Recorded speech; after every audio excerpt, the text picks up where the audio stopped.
This is Chris Spear, and you're listening to Chefs Without Restaurants, the show where I speak with culinary entrepreneurs and people working in the food and beverage industry outside of a traditional restaurant setting. I have 31 years of working in kitchens, but not restaurants, unless you count Burger King. And I currently run a personal chef service throwing dinner parties in the Washington, D.C. area. So as of late, I've been scripting most of my intros, but I think today I'm going to keep it a little looser. I wasn't expecting for this episode to have the profound impact that I think it had on me. Today's guest is Sunny Soto-Brisco. With her wife and many other volunteers, they run Sunny Street Outreach, where they're cooking and serving restaurant-quality meals to the houseless and underserved communities of Oceanside, California, which is near San Diego. A lot of times, something like this is started by a foundation or an organization. Quite often, it's a philanthropist. But Sunny's just an ordinary person who wanted to make an impact in her community. In fact, she doesn't get paid for this. She doesn't draw a salary from this. And she actually has to work 2 jobs to be able to pay her bills.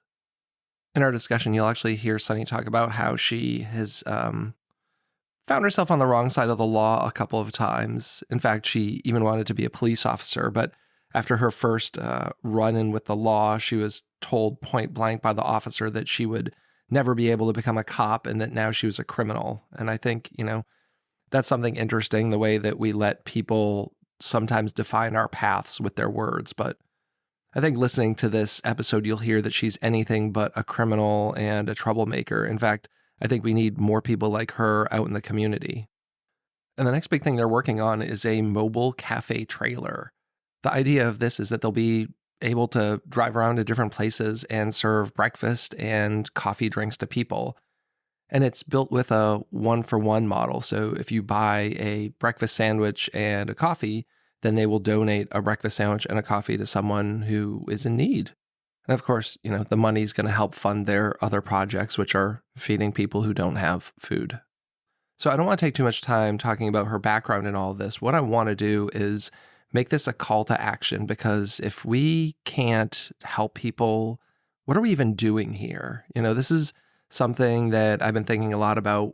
I have a decent sized community with Chefs Without Restaurants between, the Instagram, you podcast listeners, people in a Facebook group. If we can't help these people with their goals, are we even doing anything? So I want this to be a call to action. In the episode, I asked her what she wanted, and I'm going to give you that call to action now, even though you haven't listened to this episode. She said, visibility is really important, and they would love to get more followers on Instagram. Right now, they have 1,872, and I think we can do better than that. So go over to Instagram, which this will also be linked in my bio and at chefswithoutrestaurants.org. But it's Sunny Street Outreach MVMT, as in movement. But even more so, I want you to throw a couple bucks their way to help them get this trailer going. They have a GoFundMe, and their goal is $10,000, and they're, in the almost $4,000 range, and I think we can get them there. I know there's enough people listening to this episode that if you just took $5 and threw it that way, that we could help get them to their goal. And this is something that I really want to be doing more of, and I expect to release probably a podcast episode about this shortly. How do I use this community to create greater impact? And if that's something that piques your interest and you want to reach out to me, you can find me on Instagram at Chefs Without Restaurants, or send me an email at chefswithoutrestaurants@gmail.com. I do want to give a little warning. This is something that Sunny and I are both passionate about. There are a couple F-bombs in there. If you are listening with children and you don't want them to hear anyone say the F word, maybe this isn't the episode for them. But how can you not get passionate and even worked up about this? We talk about the fact that if you give food to people on the street, that you can be fined by the police. And that in fact, they might even, if they see you, take the food and throw it in the trash in front of these people. But they're more concerned about that than people who are living on the street with no shelter and no food. That's pretty, I'll say messed up here, but I use a stronger word in the episode. I hope this episode is insightful and inspirational. I hope it maybe triggers something in you to make a positive change in your community, even if it's doing one little thing. Thanks for taking the time to listen to this intro and this episode. And The show will be coming up after a word from this week's sponsors. Are you a personal chef looking for support and growth opportunities? Look no further than the United States Personal Chef Association. With 1,000 members across the US and Canada, USPCA provides liability insurance, certification, lead generation, and more. Consumers can trust that their meal experience is insured and supported by USPCA. Plus, Hire Chef subscriptions are available to list your personal chef business at hirechef.com.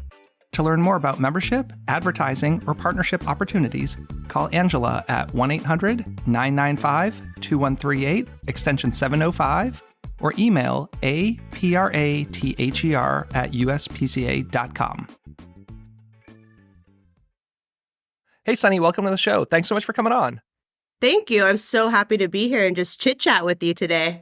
We were just talking before we started about how I'd asked people who wanted to come on the show, and you were someone who dropped in there. I didn't know anything about you, but, you know, you have a great story, and I think what you're doing is so important, and I hope, you know, maybe it inspires people in their communities to do something similar.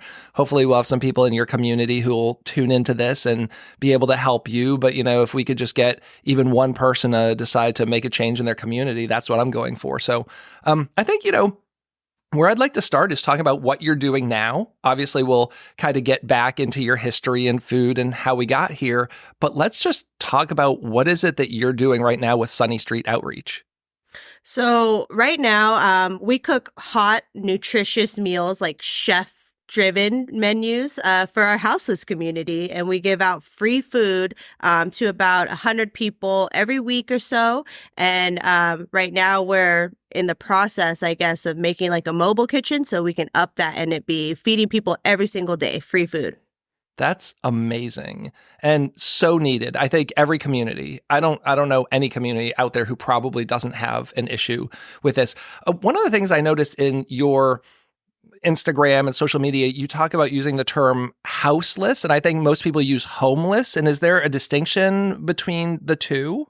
Yeah, I mean, for me, it's just a small change because when we think of a home, right, we don't usually think of four walls and a roof. That's a house, an apartment, you know, things of that sort. Your home is really where your heart is, where your city is, where you're from.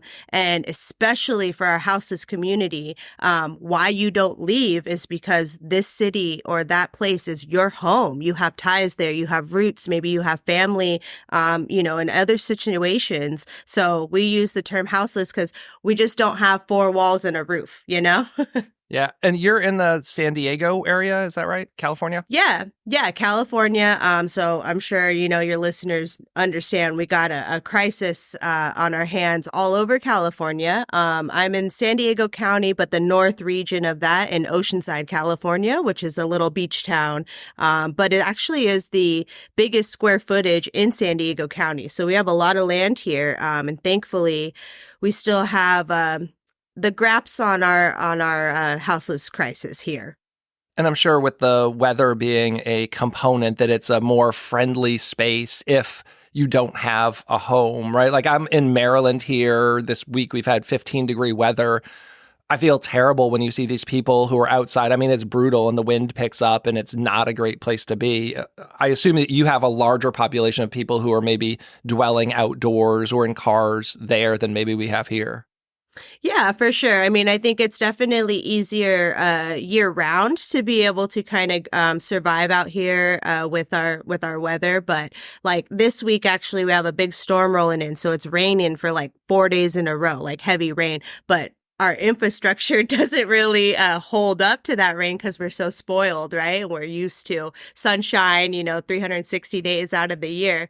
But so yeah, our streets are flooding, our riverbeds where a lot of our folks reside, they flood. And if they're not in tune with the news or having outreach workers go out there and spread the word that, hey, a storm's coming, let's prepare, let's try to get you guys under, you know, at least some roofage or something. It could be a really dangerous situation for a lot of folks. So that's kind of what we're dealing with last week and this week here in San Diego. So blessing, curse, but let me tell you, it's never an easy thing to be able to survive on the streets. You know, I think we take these things for granted. I'm trying to actively be more grateful for all the things I have. I've had guests on the show who've gone through all manner of, you know, whether it be a health crisis or a housing situation. And I don't think most people even think about it. They just get up every day and go about their business and don't pay much mind to this if it doesn't directly affect them. No, 100%. And that's kind of how our Western society has become, right? If it doesn't affect us, it's out of sight, out of mind, and we just keep going. But I guess, big thing for my message is always perspective, right? Like, it could be anybody at any time. Funny you saying health and then housing crisis, because those come hand in hand. You know, the number one reason in my experience of being out here with our folks on the front lines is health crises lead to housing situations. You know, a lot of folks have this perception that it's bad choices in life, it's addiction, you know, yada, yada. Those things do come and are, you know, a percentage of people. But in my experience with people that I've met, it's actually the opposite. You know, the addictions and things come after the housing crisis leads them to the street, and the health crisis leads them to a housing crisis. So, you know, it's a rough world we live in, but, changing perspective and really having some compassion towards people is what we hope to, change in people's minds. Yeah. And again, I think people are so far removed. You know, you hear a lot of just people saying like, oh, well, you know, they probably are ex-criminal, or they use drugs and alcohol. You know, you see people on the corner and they've got signs and they're asking for money. And offhandedly, a lot of people just say like, don't give them that money. They're just going to go buy more alcohol and drugs. You know, I think it's a way people kind of disconnect from it, and they don't really want to dig in and see what the root causes of these issues are. Right. And I would even bring up the argument that it's projection, right? Like, a lot of folks that I know who have addiction issues, who have those instincts to go run, to self-medicate, are housed, actually. And so maybe projection of, this is what I would do if I was in that situation. So that's how I'm going to judge this person. So again, it's all about perception, and if you get really truthful about yourself, your own actions, and what other people are doing, I think we find a lot more that we have in common than we do in differences. And, you know, digging into, you know, where do you get the information on this? One of the things I notice is, again, on your social media, like your Instagram, you're talking about a number of things. You talk about things like rent increases and safe parking lots and how the city's allocating funds, you know, like say police funds versus community funds. And I just think you don't see enough people talking about that in my community. I don't know that I see these things in the newspaper. You know, my peers aren't talking about that when we get together and have a barbecue or whatever. And I think this needs to be more out. You know, how hard is it to find that information, you know, to really dig in and be involved? Because I think when it's not in your face, you have to actively kind of think about it. What have you found personally? Well, it's a road, right? So it's actually really easy to find out information, especially with like your city politics. You know, a lot of folks get caught up on, you know, our global politics or our nationwide politics, which are obviously extremely important as well. But your city politics is actually a really feasible, way to make change within your like day-to-day life, right? So you guys are, and I'm not a politician. Like I happen to be a double felon. So they actually take away your voting rights for like 10 years before you can even vote. So I had never even voted until 2020. But now that I'm able to, I'm starting to see and just try to do things that I'm trying to do, right? You need to understand the politics on how things work, because there's like politics and everything. So knowing how to, understand who's in the council seats and what their kind of views are. And it's all public information, no matter what city you live in, wherever you live. You can go on the internet and you have a city website. You can look up the city budgets, and literally all that information is right there. It's about, I guess, having the want and the need to kind of look it up and just pay attention, you know? Yeah, because these things don't happen overnight, right? Like, issues like just gentrification, right? You know, your city's changing, the community's changing, and all of a sudden, like, some place gets demolished and something else comes up, and everyone's like, "Oh my God!" It's like this. What happened? This didn't just happen like overnight. It's been like a 10-year planning process, probably. Yeah, exactly. So that's, I mean, also why I think it deters people from kind of looking into that stuff because, what you vote on today might not happen tomorrow, but in some instances it will, it does take place right away. So it's just really about your own personal life and what is important to you within your city. And I think just getting involved a little bit, I mean, community and connection is really where it's at. The rest will just come. Well, you started this 8 years ago now. So what was the inspiration behind that? What made you want to get involved with this? Well, honestly, I've been a chef. Food has always been like a safe haven for me. I come from an indigenous family and I'm still, able to raise my family here on our land. And that's, a really special thing. So, feeding in numbers has always been something kind of innate to me. And in 2016, my family lost our house that we had built here in our city of Oceanside, just due to like rising property taxes. My grandmother had passed away. She was like the matriarch of our family. So unfortunately, my elders weren't able to keep it up. So we lost our house and my own mother and uncle and cousin found themselves houseless. They were like, whoa, like, what do we do? So we had to scramble and really get that together. And at that time, I had just moved out of home to go move to the city of San Diego and go start my chef career and do all these wonderful, glamorous things I felt. And life just really sideswiped me and feeling like helpless, like, oh, I can't pay their bills and my bills. So what can I do to kind of make an impact for people who are going through the same thing? And so, my skills as a chef, I said, I know I can make a lot of food for really cheap. So that's just kind of where that ignited. And what did it start with? Like, what was the first iteration of that? So when it happened, it was February, I believe, actually. And so it was really cold and rainy in San Diego. So I made big batch of like chili and fresh cornbread.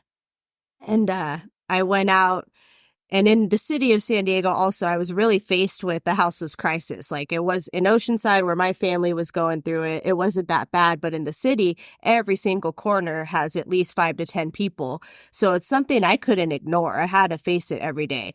So I made a big batch of chili, put it in the back of my truck, a bunch of cornbread muffins, and just had bowls and went out and served just like a rogue mission, playing shadow games with the police because you could actually get fined for giving out hot food. So, we had to make sure that we were on our P's and Q's and just kind of running around.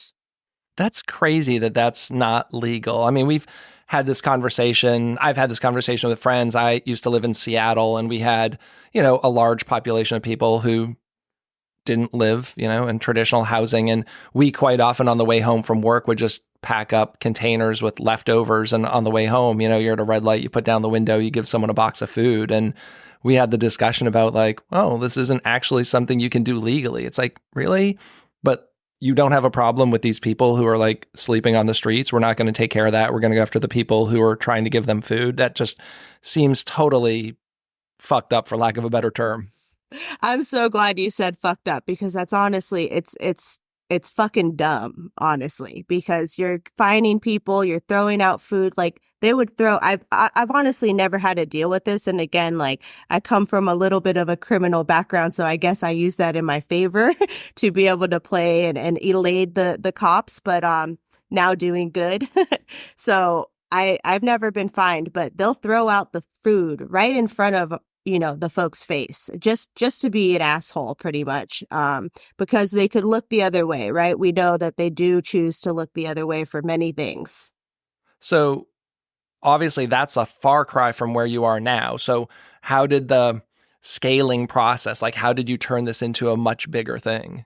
Yeah, I mean, it was an annual thing that I started like even just putting the bug in my friend's ear. I had a little envelope in the break room at the restaurant I worked at the time. It said, this is what I'm going to do. If you want to throw in $5 and help me out, that would be great. And I had, I think, $40 the first time. And then somebody stole the money actually out of the break room. So once my friends got wind of that, they kind of like, we all got pissed off and we're like, fuck it. We're just going to do it ourselves. We all put in way more money. And then we had like $200, I think, for supplies. And all my friends helped. And it went from a group of 8 of us. And we would do this once a year in between holidays because the churches would usually be out there during holidays, right? So from there, 2020, the day the COVID shutdowns happened, I moved back to my hometown of Oceanside, just, North San Diego. And with my wife and daughter, I was sitting in the living room of our empty house that we had, we were going up in rent a little bit. And I got fired from our restaurant job because everything was getting shut down, right? So I was like, okay, this is cool. Thankfully, my wife was a supervisor at the restaurant that we both worked at. So she didn't get fired. So I was like, okay, we have one income at least. We had no idea at that point about any stimulus or any type of help that would be given, but we were just going on faith. And it was like a blessing, man. I then had the time to really focus on this part of my life and see that, especially at that time when all the government officials were in their house scared, not trying to go outside, our houseless community had no idea what was going on, at all. The bathrooms were closed. All public places were shut down. They had nowhere to go shower. All the gyms were closed. All the, everything was just where the hell is everyone? So we went out and we were giving out food and giving out masks and supplies and just being this is what's going on, guys, So we saw that need and just was able to focus finally and not having to go to work and work 8 to 10 hours a day and just focus that time on helping our community. And we teamed up with another man who started a humanity showers. So he made a shower trailer, hot showers. We teamed up with him. We said, look, we're going to find a spot, be here every week, and I'll bring the food. I'll handle that part. You handle your showers, and we'll really create a good resource, a consistent resource that our folks can come to. And that's just what we've been doing for the last 4 years together, me and Jordan. That's very cool. I've never seen the shower thing before. How's that work? You have to tie it into a public water hookup or something? And so he actually has water tanks on his system, but those are really heavy, right? So water's super heavy. So it is hard to haul those sometimes. But for the space that we use, so he can go anywhere with those water tanks. But for the Wednesdays that we have, we're hooked up to a church's water supply. And then we actually do business on their parking lot. So it's a little bit of a loophole. So no cops or public enforcement can really fuck with us because we're on church land and they're different rules for churches, That's awesome. It's nice that, you're able to do that and find a workaround, although sad that you have to find a workaround for, helping people with their human rights. What's really sad is that I'm grateful that this church was willing to help us out. And I'm grateful that Jordan, my partner who does the showers, he's affiliated with churches, right? Myself, I'm not affiliated with any churches, but the churches aren't super duper helpful. And you think those would be your main partner in something like this that's humanitarian and advocating. But honestly, it's crickets when we try to find other parking lots or other days that we can have this resource. There's not a lot of partnership within the community, which is probably the most fucked up thing I've come to realize in this work of just wait, aren't you here to help people? But you soon realize that a lot of people don't actually want to help people. They just want the money that there is in helping people, which is also confusing because we ain't got no money and we're actually helping people. You know what I mean? Well, that's why I love, we have a church here that we're a part of, and I'm not super religious, but what I love is my church is, and we call it an open and affirming church, and everyone's welcome there, and we have the most diverse people in our community who go there, but we're very community oriented. So my son actually, I have 11-year-old twins, as part of the youth group, I guess there was a grant that your church could get to do some good. And my son kind of came up with a proposal of how he would use this money to help homeless people, specifically kids. And he actually was chosen. We just got $1,000 grant to be used in however kind of we want to use it to help feed homeless people, houseless people here in our community. So this morning, I just got an email about that. So we're going through the process now, but it's still overwhelming because that's not a lot of money. You know, when you look at $1,000 is great, but it's like, wow, like, can I even make an impact with $1,000? And how are we going to do that? So we're just starting to go through the process of how we're going to make the most out of that money to impact the most amount of people here. But it's great that we have a church that's really important, like that's really important to them, is helping people in the community more so than going and just talking about this stuff that maybe didn't even happen, 5,000 years ago. It's like, how do we have an impact in our community today? Right. Yeah. I mean, community outreach usually is something talked about in a lot of churches that I've ever attended. But yeah, the follow through is what we're hoping for in any community, And now you're a nonprofit. You have nonprofit status, correct? Yeah. So, I mean, when you say $1,000, I'm like, man, day one, that seemed like unreachable, and I remember when we first got our first $1,000 donation and we were just like flabbergasted, and as you get to these little goals, right, you're steady looking forward. So, the numbers get bigger, the hopes, the dreams, the vision gets larger. But I tell you, starting at day one, if I had $1,000, you too can do so much, and I know that you will. And it's funny that you got that email today when we're having, this conversation. And if you need help or advice, or want me to look at the plan, I'd be happy to do that. Yeah, that would be great. We're focusing with a group called SHIP, and it's focusing on students because this is tied in with our youth group. We have a organization here that really focuses on kids, of all ages, from elementary school up till they're 18, and how can we help them? So we're looking at, doing some meals and sending them home with them, but also gift cards like for groceries and maybe some very basic cooking lessons. Some of them are staying in places like hotels where they maybe have a microwave and a hot plate. So like, what are some dishes that they can cook there? So my wife's also a registered dietitian and a former chef. So like with her info and, my culinary skills, and just, I think children have a different view on things. Like, they're not jaded by things as well. And it's really great to see their thought process. They throw out things that I think an adult would say, well, that's not realistic. And then you sit and you hear these kids talk, and it makes me feel great that like they're, they feel like they can change the world and they haven't been beaten down yet. Right. So there's some great ideas coming out of these kids. Yeah, I mean, and it takes parents like us to really show them that, hey, these dreams aren't impossible. You can make it work. We can be innovative and find new ways to make it work 100%. Now, right now, is everyone volunteer, like not getting paid at all, working with you? Yeah, me as well. I'm 100% volunteer. It's my wife and I, and then just really my group of friends. And that's how we've grown, is just, the word of mouth of everybody talking about what we've been doing, the consistency of showing up. I think I'm really grateful to be within my city too. So I know so many people, and giving a space for even queer people, honestly, to be able to show up and to volunteer without it being like a church kind of situation, is something that I've also learned was really needed, just having a safe space to come, and it's not like a sticky volunteer situation where you're going to sign in. We want to know all your facts, what's your race, what's your age, so we can get all this grant money and yada, yada. It's not like that at all. And we just have fun. And if you can show up, you show up, and we'll give you a job to do. But yes, we're extremely grateful for all our volunteers. Is there still a lot of red tape to deal with, like governmentally, to get something like this going?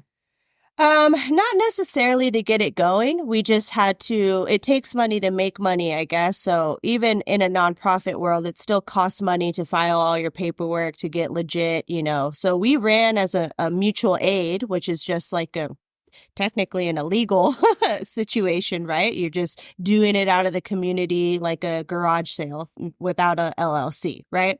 So to take the next steps to where we wanted to go, though, we really had to get legit.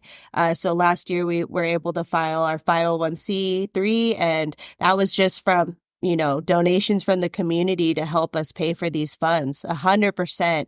It's either our personal money or 100% donations from our community members to get us anywhere. So it's really, really special. Well, and it takes a lot of time to do things even on small scale. And I don't think you can truly grow until there's some organization. Yeah, no, totally. It definitely takes someone to be a leader. And I guess, I never really thought of myself like that, but that is it. I'm taking this vision that I've had of actually just wanting to be an entrepreneur, right? Like you work in the kitchen. If you're in the restaurants, it's either you're working for someone else forever, or eventually you're going to work for yourself is hopefully the goal. And I always knew that that was going to be me. I would be an entrepreneur, and my vision of what kind of food business I would open has changed dramatically throughout the years. So, where the vision is now, though, it seems like it fits and it is aligned, and the forward motion and is so much easier this time than any other time I've been planning and scheming and plotting for what we would do. How long have you been in the food business? I mean, I would say honestly my whole life a little bit. I come from, again, indigenous culture. So food is something that we do, and I had cousins who owned restaurants here in town and would, when I was 16 or so, go serve tables and stuff like that. So it's always something that really held close to my heart. And then once I got out of jail, I was like, well, I guess it's the kitchen, because again, it's one of the last spots for a misfit where your background check might not matter too much because they really need someone that's going to show up and get to the dirty work. So you didn't have any trouble getting into kitchens, even with the record? No, actually, I think it was easier for me to get a job then than before ever. And once I was really able to focus on like, okay, this is what I can do without having any issues, then it seemed that the doors would just open, Is that what you would have wanted to do? Like if you could have done anything, was there something else you would have maybe done? Like if you could get a job anywhere, what would that be? Well, funny enough, I wanted to be a cop, a good cop. And the first time I got arrested, I was pretty young. I was like around 18 or so. And the arresting officer was talking to me, and he's like talking to me about my future and how, I have my whole life ahead of me, blah, blah, blah, make good choices. And I told him, well, I want to be a cop. So, and he laughed really hard. And he said, you can never be a cop because you're a criminal now. And so I kind of looked at him and said, okay, like, all right, you made the choice for me. So once I failed at criminal a couple times, I decided, food is something that has always made me so happy and joyous. And it doesn't feel like work when you're going and you're menu planning and you're shopping and you're, cutting vegetables and just making it all come together in this beautiful, like, ballet of flavor and impacting people's lives in a way. Just even a guest at a restaurant, like you're making someone's day through a meal that tastes so bomb that they're just happy, right? And they don't know shit about you. Your background doesn't matter. Nothing of that matters. It's all coming through the food. Your soul's coming through the food, It's the hospitality industry. That's, what I love. And I think sometimes some people forget about the hospitality industry. And, it's like, when did we stop caring about the people and it became an ego-driven thing about, me and accolades and the food on a plate, but not making people feel welcome? I think restaurants, especially of a certain caliber, are putting more things in, like we can't accommodate this and that, and we can't, and there's a like can't do mentality versus a can do mentality. Food is so complex and people are affected by it in different ways, right? We have food allergies and things of that sort. And even when I am cooking for my houseless community, they're my favorite guests because they don't complain about shit, right? They think it's all bomb. They're not sending no plates back, but they are a very specific clientele where a lot of them are elder and potentially have, no teeth or very little teeth. They have diabetic issues. They have health issues, and food allergies and situations. So you have to take that into, into retrospect when you're cooking stuff. Also having to be really resourceful in what donations come in, if people donate supplies and things, and just kind of thinking on my toes of being like, what can I use this for? Honestly, it's been one of the most fun like chef experiences in my career because it's constantly changing. And that's like that keeps your joy in life. If you're cooking the same stuff over and over and over, you're going to get bored eventually. If you don't change your menu, you lose that spark, that passion, you know? Yeah, I spent most of my career cooking in retirement communities. So, and some of them were higher end. So there was a well-to-do clientele, but not always. And one of the things I loved is because they live there, you have to change the menu all the time because they're literally eating 3 meals a day there 7 days a week. And you're doing so many different cuisines. Like I've always said, I wouldn't be happy being in an Italian restaurant just doing one cuisine forever or working one station just on grill every day. It's like, I tell people, if you want a good culinary education, go to a place like that because you're going to be learning every cuisine. You're going to work every station, but you are seeing a direct impact on these people. And yes, while some of them can be very particular and have strong opinions, so many of them can't leave there. They are, in essence, stuck there quite often because of mobility issues, can't drive. And it's like, they have so little, some of them, to look forward to every day. And it's just the dining that's their socialization time. That's their time to go out and enjoy, life. And I think it's more impactful than serving a, faceless crowd in a high-end restaurant. That's what I found. Right. Because, even in the back of the house, you don't get to hear the good stories. Right? You don't really get to see the smiles and all the front of the house staff gets to see that, gets to hear the praise. You just get the, hey, this is wrong. Hey, this is bullshit. There, and that will wear on you as an artist because if you give a fuck, if you are passionate about the culinary world at all, and it's not just a job to you, that's going to wear on your spirit and think that you ain't got no talent when it's not really you, it's just the being stuck in the same shit every now and then. How do you take into account, or do you think about like health and nutrition when you're serving the food? Like, is there are you looking at it trying to make quote unquote healthier food? And I think that's kind of a dangerous route to go down because we tend to look at some foods as being healthier than others. But I think you have to take into account different cultures and what their food are, like Mexican people and rice, and it's like, are we going to force them all to eat brown rice when they maybe ate white rice their whole lives, So what's your take on that, or what are you doing?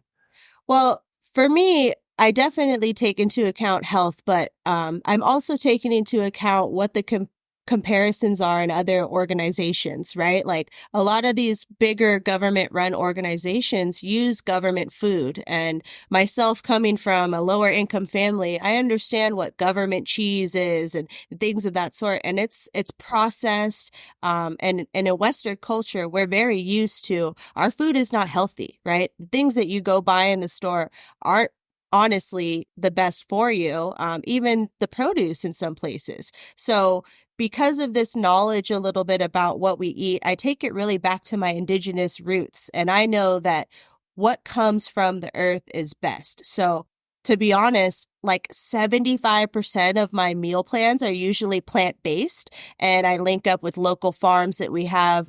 Thankfully, we come from farmland. This was all original farmland. So the soil's very rich and rooted in historical farming. So the local farms have some of the best products you can get. And they're willing to work with us because they're smaller nonprofits as well, right? So a lot of it is plant-based stuff that I do, but I also work with a lot of vets. Oceanside is a military town, so our elder vets aren't very keen to rabbit food, as they call it. So it's also a mix of just good, I guess you would call it comfort food, right? For different, all different cultures. We have a huge Latino culture here, indigenous culture, but a lot of implants because of the military there. So, shepherd's pie, but using real potatoes versus an instant potato, using real ground beef instead of, something that you would buy at like a Walmart, right? Like getting grade A beef, things of that sort. So making small differences in the way that we prepare food, but using real ingredients is the tip top of our mission. And how many people are you feeding? Right now, so we feed about 100 people a week. That's fluctuated though. When we were heavy in COVID, there was a month where we did 1,000 meals a month. And we put them into go boxes. We let people take them back to folks maybe at their camp that couldn't come to the specific spot. Cause that's another challenge, I guess, having a place where you meet me there to come get fed is really hard. Meeting people where they're at is so much easier. So when we do drive around and we're able to give out stuff, we had a big tamalada in December. So that's a community event where usually your family, right, would get together and you make hundreds of tamales for the holiday season. So we did this with our community where strangers just get together and everybody's tias come and we make over 500 tamales and we go hand them out. And it's honestly one of the best events that we have because a tamale, a warm, hot tamale, first of all, is awesome on a cold winter night. And it really is the nostalgia. It takes people back to a happier place, maybe their grandmother's house at Christmas time or something, So distributing in that way is so much easier, which is why we're moving again more towards a mobile business so that we can meet people where they're at. I think that's a great point. And, going back to this thing that my son has been doing, one of the things we talked about is like, if we're working with students, yes, we could have this at our church, but our church is a place downtown. Would it make more sense to do an after school, like while they're already there, right? Instead of having these kids get on a bus or whatever, go home and then expect them to come back out a couple hours later and figure out a way to get to our church. It would probably make more sense if we could do it at, say, the high school, and then after school, they're already there, and then, figure out what the transportation is. So I think you don't always think those things through. You have best intentions, but it's like the execution sometimes falls short. And that's it. A lot of people have good, big hearts and they want to help. We have folks that will come volunteer and bring like raw foods, like raw cauliflower or raw sweet potatoes to outreach to give out, which is great. But it's like, where are they going to cook this? Like you have to think that extra step. So I think us, again, taking those reins, providing that leadership and really mapping out, this is how we do it. If you want to help us, or if you'd like to donate supplies or funds, like we'll get it done. And 100% of this is going right back into the program is such a need. People are like, I'm down to help, but where, how, when, where do I show up? Yeah, and leaning on the people who are in the position doing what you do. I in my last job, we would do a fundraiser dinner for our local food bank, and I was working closely with them. And I would hear information. They would say things like, "Yeah, it was great. People used to donate food, and we get things like pineapples, but nobody would take them." And he said, we came to the realization, we were asking people and they said they had no idea how to cut a pineapple. Like to you and I, it seems like stupid simple, right? But like these people who have never cut a fresh one they would opt to literally not take it because they had no idea how to cut and trim a pineapple. And it's things like that where I wouldn't necessarily think about that. Think, oh, pineapples are on sale at the grocery store. Let me get some and donate them. So kind of figuring out things like that, I think, is where you lean on the expertise of the people who are maybe working in these jobs. Yeah. And I mean, you hope that those thoughts, and all of these thoughts, you hope that the leaders are taking all of these things into their thought process. But in reality, unless it's a passion project for you and it's just a job, you do tend to lose some of that care. For Sunny Street Outreach, our like main little shtick we always say are the three things that we ruled by are community, hospitality, and compassion. Because with those three things combined, I mean, we can move mountains, honestly, and truly help people. So what are donations? Like, how are you funding this? Obviously you're getting donations, but like, what are you doing to actively get money and get donations from people? Yeah, so mainly just our social media. And again, this is like word of mouth of friends to friends to friends. And our social media is probably we only have like, I don't even know, like maybe 2,000 followers on there, but it reaches Let's pump that people. up. Hold on. Anyone listening, go follow them. I'm going to link it all up in the bio. Get some more followers out there. Yeah, that would be awesome. And it literally is just such a free way to share somebody's movement or, something cool that you saw and sharing on their stories and people telling about it. We have a link in our GoFundMe for like our community trailer that we've been raising money for. But honestly, even for that project, that's a big project, right? That's like 75 grand we're putting into this. And it's mostly from our personal funds and just using our credit and stuff to back this. But it's interesting because it's like we have so much between my wife and I, we have so much years in the industry. But as a nonprofit, we've only been 1 year old, right? This February. So we're still a startup business and such. So, it's an industry where I think people see risk, but I see nothing but opportunity, honestly, especially for a mobile business. If you're not a brick and mortar, again, you can meet people where they're at. It seems to be something to that, Yeah. Well, I'd love to hear more about this trailer because I know it's something you're trying to get going. And I know some of your story. Can you talk about the mobile trailer and what the goal is with this? Yeah, man. So the mobile trailer is technically just a mobile kitchen and cafe. My wife is an amazing barista, so we're focusing on to-go coffee and to-go breakfast, but like fresh to-go breakfast, right? So we'll have burritos and just breakfast sandwiches, stuff you can eat with your hands, really simple, good, fresh flavors made to order, which is different than when you go to I don't know if I should throw out any names, but you can put a coffee shop on blast if you want. And if it's going to be Starbucks, I could just go out there and say Starbucks because I don't go to Starbucks anyway. I don't mind going toe to toe with Starbucks, honestly. I mean, I think that we're in a real world where sometimes your coffee money can be used to destroy communities versus really building them up. And that's what we're trying to do is we're trying to show that, look, capitalism can be fucked up if you don't have good intentions. But if you have good intentions, capitalism can be used to go right back into your community and help people who are being underserved. And that's where I think people truly do want to help. They want to know that when you're donating to Red Cross, that's the money's going to these people. But that's not reality in the world that we live in. A lot of billionaires, a lot of millionaires are made from nonprofit work, which is why it gives it a bad name, in my opinion. So when you have something good, people are willing to help. They just want to know it's happening. So with our consistent work in the community, this seems like such a natural next step.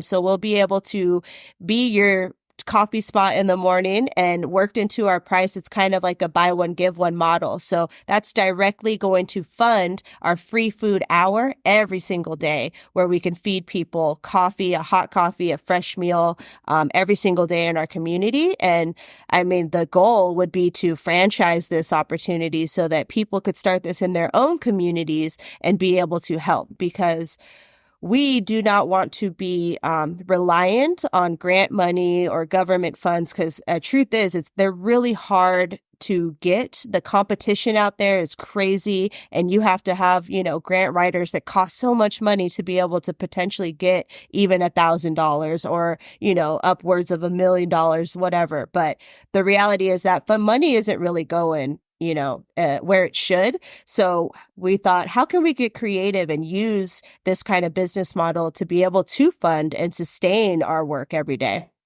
I think that's amazing. I mean, I'm a big proponent of supporting small local businesses anyway, like taking out the, aspect of giving free food to people or going to a good cause, like just supporting a small local business as opposed to one of the big giants. But the fact that the money's actually going back into something really fantastic, I think is great. So is that the next big thing that you're working on that you're going to be in a while is working on the trailer? Yeah. So we already have a trailer that we've bought and we've met with our, build out guys. So we're just waiting now to get approved for a loan to be able to build it out. But once it is built out within 8 weeks, we'll be able to have wheels on the road and start serving. So we're really excited about that and are working with our school board, our local school board to have a resident parking spot within their parking lot so that we can also filter money into the schools and, not just one what can I say? We're not just advocates for one type of underserved community. We know where our community is lacking in money because it is going to other places. Where we can help is where we're trying to create that avenue of revenue for not just us, but everybody. Now, do you work other jobs? Like, do you have a job besides this? Is this just like, you're like, hell yeah, since it doesn't pay, right? Yeah, I'm not on getting top paid. of another job. Oh yeah, I have two jobs, man. My wife has two jobs. Like I mean, we live in San Diego, so it is a thing. We're blessed. I have, a 6-year-old daughter. So none of that's cheap. And I'm a bartender and I slang vodka sodas. And ever since we became mothers, I had to go back to the front of the house actually, so that I could work less and make more money because we know the back of the house is long hours and not usually enough hourly to sustain a life. Let's be honest, at least here in California. I can't speak for everybody. No, I mean, I think in general, I was amazed when I was starting out and young and being like 20 years old. And at the end of the night, when the bartenders would take you out somewhere for drinks because they had like hundreds of dollars in cash in their pockets, I'm like, oh, I made $7 an hour. And I would say, oh, I made $56 before tax tonight. That kind of blows. Yeah, no, seriously. I only work for restaurants that tip out their kitchen staff. Which is a relatively new thing, I think, in general. Now, what do you have for advice for someone who's maybe thinking about doing something like this in their community, like getting involved, whether it being, on the volunteering or donating side or to the more challenging of starting their own thing? Do you have any advice as to like how or where to start? Just do it. First of all, if you're thinking about it, just get out there and do it. That goes with anything in your life, take the one step. That's like, I'm still figuring out shit every single day, but I keep taking steps forward, just relying on faith. So if you're going to be volunteering, sweat equity, which is like your time and your labor, that is the key component to any business, whether you're getting paid or not. So that would be your number one way to start. Get involved with a grassroots organization in your city that's working at something that you love, get to know those leaders, get to know what they're doing, and create that community for yourself, because you'll find it's extremely empowering. If you later down the line do want to start something, being around people who have done it is the way to do it, right? Having a coach, someone to be able to mentor you and tell them what, what worked for them and what didn't, is great. And if you're at that point where you do want to start something, again, just do it, treat it as if you want to feed people, if that's your thing. And obviously we're talking to a bunch of chefs, right? So if you work at a restaurant and you know that you happen to have hella leftover food and there's no food rescue system in your city, talk to your council about starting something like that. You can easily write an email to your council. It's a government information, and just let them know, I work for so-and-so restaurant. We have extra food that we could be putting into places. How can we talk about getting something started here? Because food waste in America is a huge problem, and we could really be deterring that and using it to help folks. And I think looking into a lot of pre-existing programs, one of the things I found interesting is my kids go to Title I schools, and, my wife and I, we do okay. Like I have, I don't need assistance with food or anything like that. But at their elementary schools, every time we went to some event at night, there was a food drop and they would give out free food.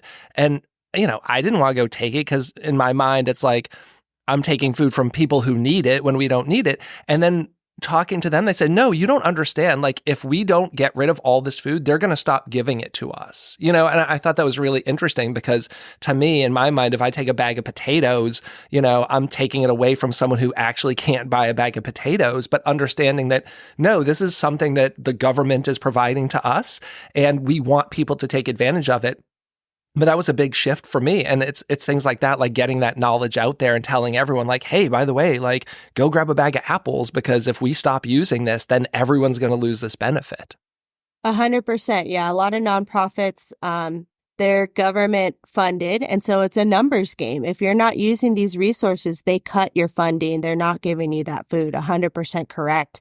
And my, argument, if you happen to have a food drive and maybe a community that is a little bit more well off and not so much low income, take that food, cook it up, and, filter it out to people.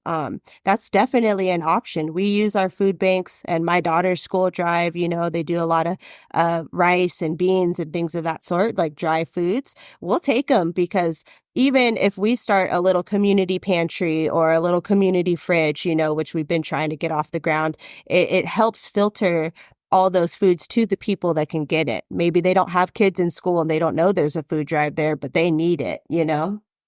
Well, this is one of the things I love about the food industry. I think this is a topic that's especially that chefs and people in the hospitality industry are really passionate about. And I feel great to be part of a community like this with people like you who really want to make a change in the community. I want this to be your opportunity for a call to action.